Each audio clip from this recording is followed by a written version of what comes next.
Major support for Out to Lunch is provided by the law firm of Jones Walker, established in 1937 with over 375 attorneys in offices throughout the U.S., providing a comprehensive range of services to a local, national, and international client base. JonesWalker.com. And by Shorten Associates, legal recruiters in Louisiana and Texas. And Orange Theory Fitness, delivering fitness results for a healthier world.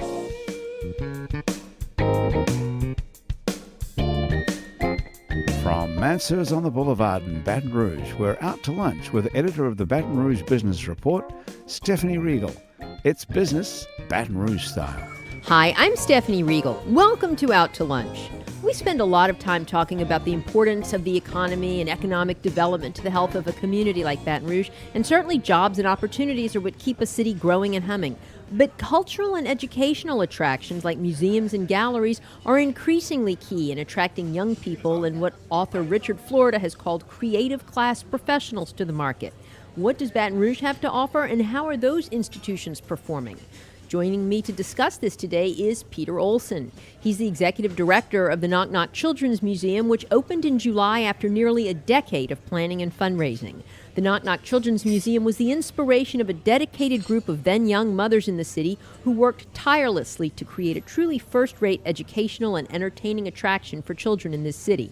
Peter was recruited from his native Minnesota, where he grew up on a dairy farm and eventually found his way into the world of museums. He was director of exhibits at the Minnesota Children's Museum in St. Paul, and more recently was executive director of the Children's Museum of Southern Minnesota, which he helped to establish over the course of 7 years. Peter, we're excited to have you in Baton Rouge, and especially here on Out to Lunch. Welcome. It's great to be here. Thank you for having me. With me and Peter at the table this afternoon is Jason Andreasen, executive director of the Baton Rouge Gallery, one of the hidden gems in this community and something of a neighbor to the Knock Knock Children's Museum. Baton Rouge Gallery is tucked away in City Park and for 50 years now has showcased contemporary art and artists from Baton Rouge and Louisiana. Over the past 5 decades, some of the most admired visual artists have shared their work on the walls at Baton Rouge Gallery. Artists like Caroline Durieux, Ed Pramuk, James Burke, Frank Hayden, Paul Dufour, Janice Sachse, and many more were at the inception of the gallery, and they helped lay the foundation for a new avenue of art to be experienced in Baton Rouge. Jason has served at the helm of the gallery since 2008, 3 years after relocating to Baton Rouge from his native Miami with plans of becoming an attorney. Jason, we're glad you switched gears and careers and look forward to hearing your story. Thanks for being here today. Thank you for having me. It's a pleasure. Peter, Knock Knock was a long time in the making, really great facility. I was there at the opening with all the city officials and state officials. What makes it unique? And tell us a little bit about how it's organized and really what makes it stand out as a children's museum. Sure. Well, there's, I think, a long list of things that makes Knock Knock stand out. The first, of course, is its name. I love the creativity and the playfulness of the moniker Knock Knock Children's Museum. When I first heard about it, I was like, what's that? Right. And it's just grown on me so much, and I think it really sticks with people.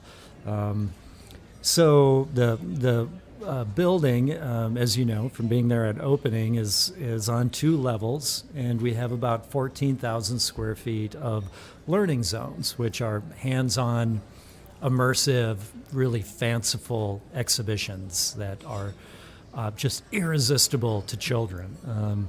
And what we're seeing is just a lot of just enthusiasm from our visitorship. These kids are having an incredible time in there. We have big numbers of people coming in, especially on weekends. Yeah, so that's what I wanted to ask you. It's only been open a few months now. What kind of numbers are y'all seeing? And it's impressive to me. We've had about 30,000 visitors since we opened. Wow. And we have around 2,500 family memberships. We've had to get really smart about our operations really quickly because, we opened August 22nd, and that really gives families Saturday and Sunday. Right, because everybody was already in school. In school, yeah. So we are trying our hardest to really be able to accept that amount of visitorship in a very comfortable and enjoyable way. So we've gotten creative with using our backyard and doing activities in the backyard on weekends, so we can alleviate that sort of crush of attendance. Right. But we just want people to keep coming back. And I'm sure they will. Well, not in your backyard, but maybe right across your street is the Baton Rouge Gallery. Jason, you've been there for several years now, but the gallery has been there for half a century. That's really hard to believe. And it's small relatively, but it is like a hidden gem in the city, as I mentioned. What has sustained it over the years? A number of things, but I think first and foremost, the city itself. The city has shown an interest, shown an appreciation of the arts and of local artists. One of the things, one of the first questions we get asked when people come to visit the gallery is whether or not the artists that are being shown are local.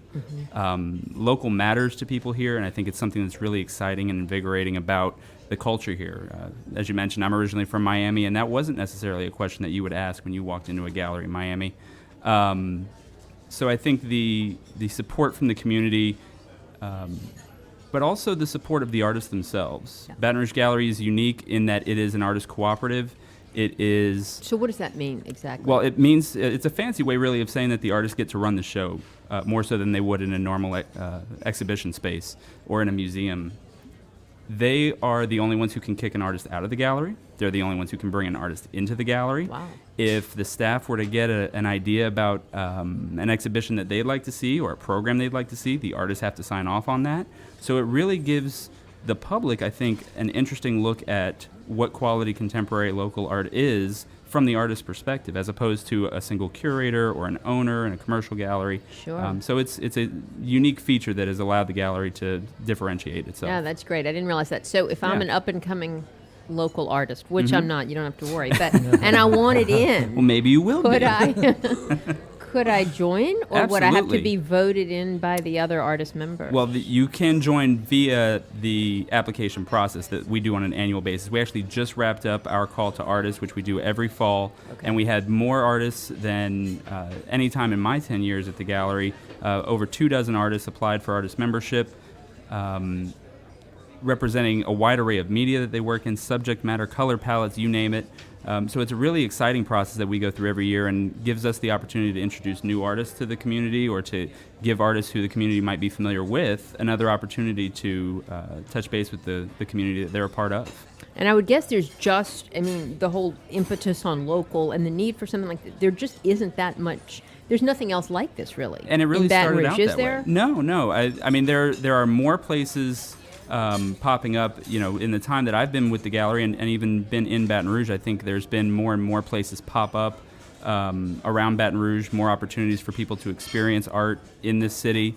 But Baton Rouge Gallery first started because there was not a place for contemporary artists to show their work. There were 8 gentlemen who were either on faculty at LSU or were coming out of LSU, and the galleries, the opportunities that were here at the time just didn't support their kind of work. So they really decided to start their own venue for it. And now we have nearly 60 artist members who are a part of the gallery, and it hopefully provides the city, the visitors to the city, an opportunity to experience that art that they might not have the opportunity to see elsewhere. Yeah, that's fantastic. Yeah. Now, Peter, you were mentioning that y'all have had to really kind of get on your game quickly because kids are in school, and so you're accommodating these huge crowds on weekends. What are some of the biggest surprises that you've had, just in terms of maybe which exhibitions the kids like the best, or maybe the parking lot overfills because you've been so crowded, or, a million kids want to rent birthday party space there, or... Yeah, well, all the above. Okay. So with the parking, it has been a challenge because it fills up really quickly on weekends. So one of our creative solutions is to hire a bus service. So an orange school bus shuttles people from Picnic Hill over to Knock Knock, and That's over by the dog park? Yeah, sort of? exactly, Okay. just below the dog park. And so it's running on a continuous loop every Saturday and Sunday, and it turns out that children of our age range love riding a school bus. So we've been getting comments that it's one of the best parts about the experience is riding the school bus. And one of the surprises with the exhibits that just kind of cracks me up is in our Go-Go Garage, kids can change tires on a car. Fun. And they'll get just absorbed in lug nuts. they can spend half an hour putting lug nuts on a car and not like get anywhere else. Wow. But it's just great to see them finding all the different, really interesting aspects of the museum. Is there one that's proven particularly popular, or maybe one that's not doing as well as everybody had thought it might? Since we have such a high visitor membership cohort, a lot of people are coming regularly. So you find the kids are starting to branch out into all areas of the museum. So of course the climber, everybody has to go through that That's the storybook first climber. First thing they do often, that the Go-Go Garage, partially because it's the first exhibition in the museum. We have this really cool exhibit called Go Figure Playhouse, and it's a partnership with Mathematicum. It's a museum of math in Frankfurt, Germany, and it's math. So at first it wasn't that busy, but now it has become one of the busiest exhibits. You might have to come a couple times before you find your way to that math room, but it's super fun. That's great. So let's talk about the money of museums and galleries, because I know that's always the challenge. Who funds your museum or gallery, and how much, do sponsorships and memberships make up total revenues? How much do you rely on grants and other outside sources? Yes. Yes, all of the all of the above, absolutely. For us, we have revenues that come in from programming that we do. Art sales is another great source of revenue for us, but also grants. The Decentralized Arts Fund is one that has helped the gallery a great deal over the years. And then, much as I'm sure Peter would attest, individual members, donors, people within the community who view the importance of the arts or of museums in general, and the impact that they have on the quality of life here in Baton Rouge. So it's a diverse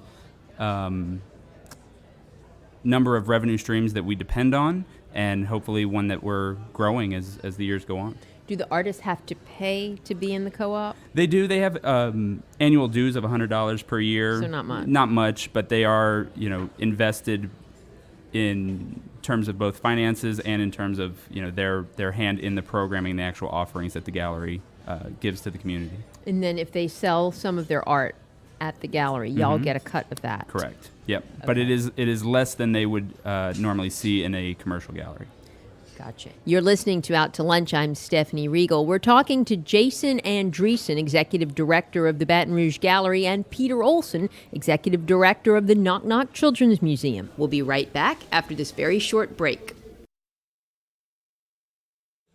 You're listening to Out to Lunch. I'm Stephanie Riegel. We're talking to Jason Andreasen, Executive Director of the Baton Rouge Gallery, and Peter Olson, Executive Director of the Knock Knock Children's Museum. I know, Peter, that fundraising for Knock Knock was a huge community endeavor that took years. Yeah. And it's not quite finished, is No, it? it When I heard isn't. you speak over the summer, you were still need more money. And we still do. The founders, who I respect so greatly, raised a bunch of money, but there's still $700,000 that we need to bring in before the end of the year to close that capital campaign. And it's critical it doesn't matter how busy we are, 40% of our revenue is going to need to come from fundraising, from Long term. philanthropy. In other words, that's the business model long term. Yeah, we did extensive research of other children's museums and worked on with a consultant, a business plan consultant, on an extensive pro forma, and it is typical to see a 60-40 split at a children's museum. 60% of your budget is from earned and 40% from contributed, and that's what we're trying to achieve. Yeah. But it's just any nonprofit, any cultural organization, you have to be just keep at it every day, and try to be as open as we can to the community, so they want to participate, that they want to give back, and we want to be that trusted cultural educational resource that people do trust investing in. So we keep working at it every day. Yeah. And at the gallery, Jason, are y'all constantly on a capital campaign fundraising mission? We're constantly fundraising, constantly trying to reach out to new donors. to explain the importance of the arts in general, to explain the importance of the gallery, the impact that the gallery has had on the artists and the local art scene here in Baton Rouge, trying to grow that impact and make more and more people aware of the offerings that the arts can have in their own lives. Sure. Just making sure that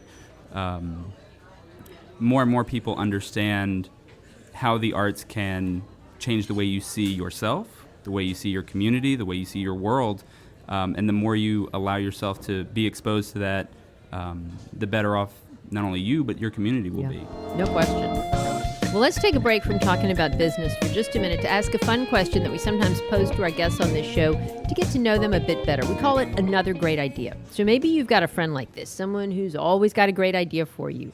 They tell you about the job you should apply for, the guy you should have a cup of coffee with, and you can take the advice, and sometimes it turns out to be really great, and sometimes it turns out to be a disaster. Do you have an example in your life or career of a friend who had a great idea for you? And did you take that advice, and how did it turn out? Well, that's a very interesting question. I think in our roles, we often get advice from people. Oh, sure. We have many constituents to serve. Mm-hmm. So I think I'd go back to my childhood. I grew up, like you mentioned in the opening, I grew up on a dairy farm, so I grew up with manual labor, and that went back generations in my family doing farm work, working in the field, working in the barn. And, I don't know, around middle school, junior high, I started developing a proficiency for academics. And my life started moving towards academics and extracurricular activities and all this stuff. And I remember my stepfather making a comment about how fortunate I was to be able to work from thinking versus work from having to, get dirty, feed the cows, drive the tractor and all that stuff. So he made it clear to me, he made it visible to me at a young age that I was going to be a thinker, and that's where my life would go. So I've Turned out to be good advice. It is. It worked out well. And I still have gratitude to him for that. That's wonderful. What about you, Jason? I would also go back to my childhood. I had my proficiency. My proficiency was probably more for being argumentative. So I, from an early age, had a lot of people telling me that I should be a lawyer, and that's how I ended. And I ended up pursuing that advice. And it wasn't until later on in life that I decided to look elsewhere. But my wife, actually, we both lived in Miami, and when the first Art Basel started to open up in Miami, my wife, who is an artist and a painter, she suggested that we go check this event out, this new event that was popping up, and it was something that I had not heard of, something I wasn't aware of, and frankly, the arts weren't really a big part of my life early on as a child or anything, and so that was going to something like Art Basel. While it wasn't then what it is now, but it still wasn't part of my normal activities, I guess, and she suggested that we go to that. And when I did, I think that was sort of an aha moment for me, because it ended up introducing me to a kind of art that changed my ideas of what art could be, the impact that it could have. There was a piece there, an installation by a gentleman named Tony Orsler, that was all sorts of projections of facial features on these weirdly shaped orbs that were on the floor of a convention center. And I could not wrap my head around what this was. And even though I didn't understand it, it was entrancing. It really spoke to me, and we kept going back to it. And that was a moment where, I realized, here was a new experience, something that was maybe a little strange, but that was an eye-opener for me. Do you ever look back at that incision point and think, what would my life all the time if I would have followed? Yes. Oh yeah. And then, I mean, the number of it's like the old the the Sliding Doors movie or Butterfly Effect, all those kinds of things. What would have happened if you hadn't taken that left turn? Right. So there's who knows where things would have ended up had I not gone to that convention center that day. I'm actually having that moment right now. Turns out, is my 1-year anniversary of working for Knock Knock. Oh, congratulations. Happy anniversary. I didn't even realize it, but my operations staff gave me a little gift this morning, and it's like, oh my God, it's 12 months. How That's is hard that to believe. possible? Yeah. But this is probably not a place, at least, that you envisioned yourself ever living. I mean, a dairy farm boy from Minnesota, and even after you went into the museum business, you were in Minnesota for many years. Yeah. How did they get you down to Baton Rouge, of all places? Well, the food helps, and winters help quite a bit. I wasn't looking to leave Mankato, but a headhunter reached out to me and started the recruitment process, and I fell in love with the project. And Really? the vision of it, and the opportunity really to make a big difference. And at that time last summer, Baton Rouge was in a much different spot. I mean, there was a lot of trauma going on, and it just seemed like this is the right time to go do something that would have a real impact. And this 12 months literally feels like 2 months. It's gone fast. Flown by, and I feel like I'm just scratching the surface on getting to know all the it's such a rich culture here. The food, the music, the festivals, it's my neighbors. I mean, they're awesome. And I look forward to things kind of settling down with Knock Knock and developing real consistent operations and being able to get out a little bit more. That's great. And experiencing the city. I'm glad to hear it's been so positive for you. Yeah, it's fun. Very good. It's fun. So, I talked at the beginning about the importance of museums and galleries in attracting, the creative class professionals, to a market and also just to the fabric of a community. Do you all feel that, and do you see that day to day in your respective positions? Absolutely. I think I remember the Atlantic published a story a while back that I think in 2012, Baton Rouge as a city had lost something like 420 individuals. I had a net loss of about that many individuals with a college or graduate degree, but had gained something like over 1,000 individuals that did not have any kind of college degree. And I think arts and museums and sort of that creativity, the level of intellectual curiosity that you want to see in a major city is something that drives people who are looking for their next landing spot. And if we as a city want to continue to grow, continue to be that next great place for somebody, or a company that is looking to find the next great spot for talent, then museums and the arts are definitely going to be a part of that. I know. For me to move here, me as well. Yeah, having gone to the Baton Rouge Gallery, going to the Shaw Center, all those sorts of things, it definitely influenced my decision making on coming here.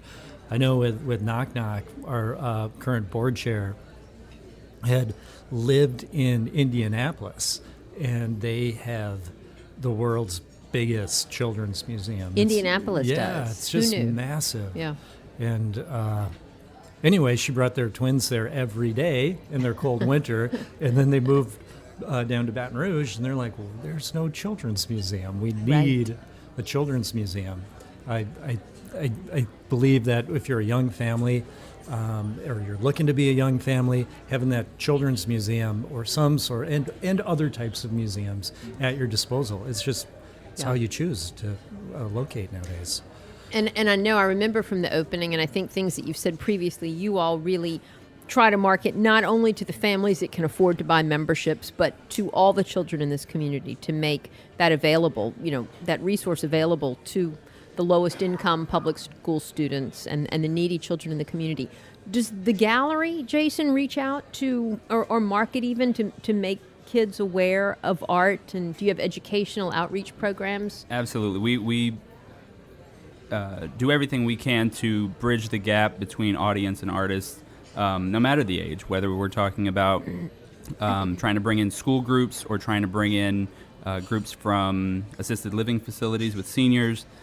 We have programs, for example, like Movies and Music on the Lawn that provides an opportunity for families to come out and enjoy a silent film paired up with a live score performed by a local band.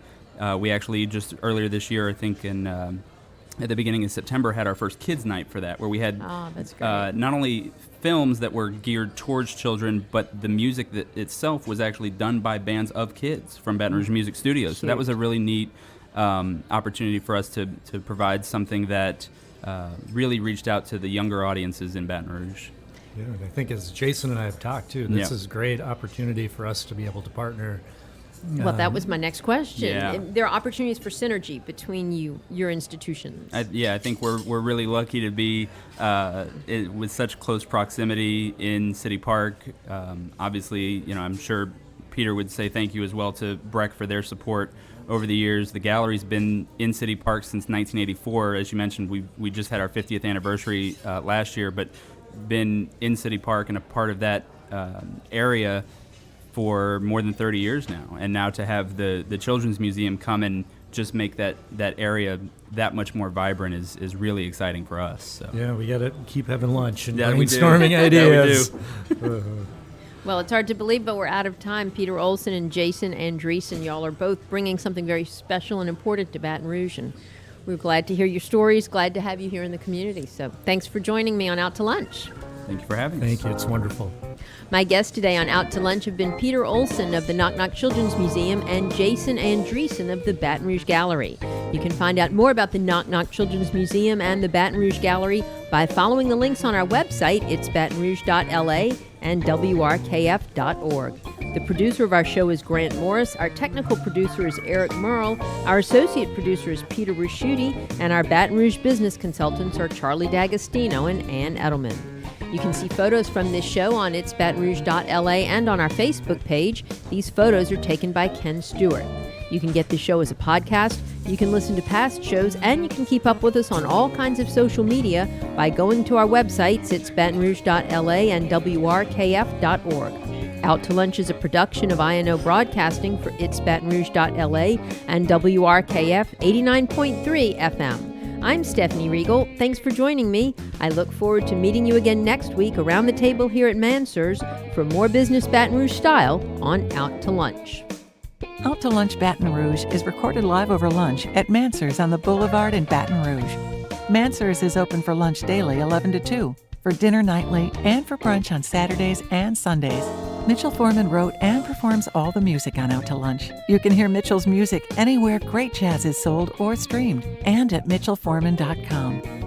Major support for Out to Lunch is provided by the law firm of Jones Walker, established in 1937 with over 375 attorneys in offices throughout the U.S., providing a comprehensive range of services to a local, national, and international client base. JonesWalker.com. And by Short & Associates, legal recruiters in Louisiana and Texas.